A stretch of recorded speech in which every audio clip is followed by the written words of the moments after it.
Hello, my lovely souls.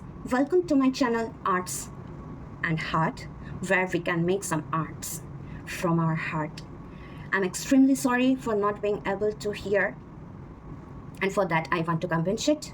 So I'll be making some videos which will be a bit shorter than my previous videos, as well as we are going to get some recaps which we have been learning in this channel.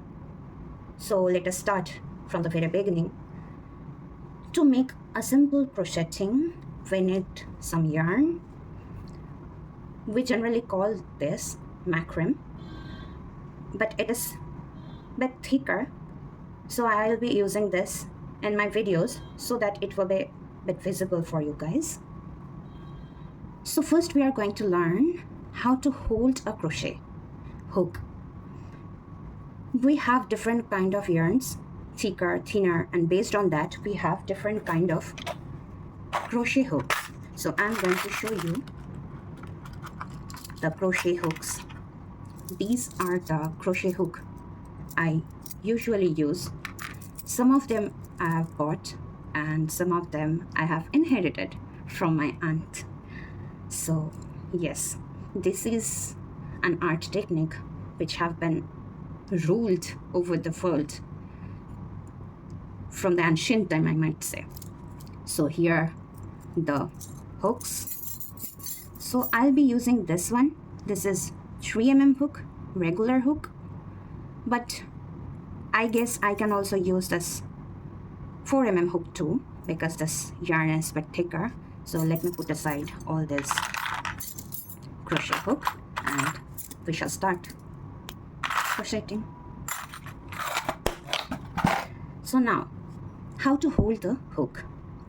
Generally people hold like this, or whatever you are very much comfortable with, you can hold them like that, but I prefer to hold it like a spoon, simple spoon, so it will be easier to move, because we have the full grip. So we will be using these two fingers, index finger and our thumb finger, and with the middle finger we will support our hook like this, so it will be easier. So now how we are gonna use the thread, and we need to create a loop to start our crocheting. So first we start how to create a loop. Hold the yarn like this with your left hand. I'm extremely sorry for not being able to show anything for those who are left-handed. I'm actually right-handed, so I'm showing only the right-handed part, how to use a crochet hook and yarn.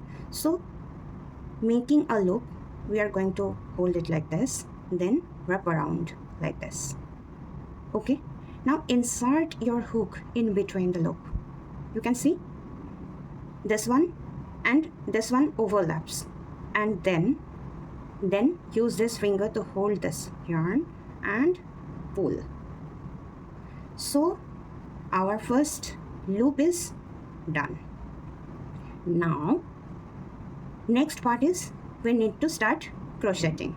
So how we are going to use the thread? Some people use it like this, but I prefer to hold it like this, here, then here, or one loop, second loop, then underneath this, like this. So the pulling of the thread, you can see how the thread is flowing in between my fingers so easily. So let us start again. Folds like this, or this, this, and this, whichever you prefer. So this is how we hold a hook, how we create a loop, how we use our flowing string or yarn. So this is it for the video. We'll meet in our next videos. Till then, take care, bye-bye, and keep practicing.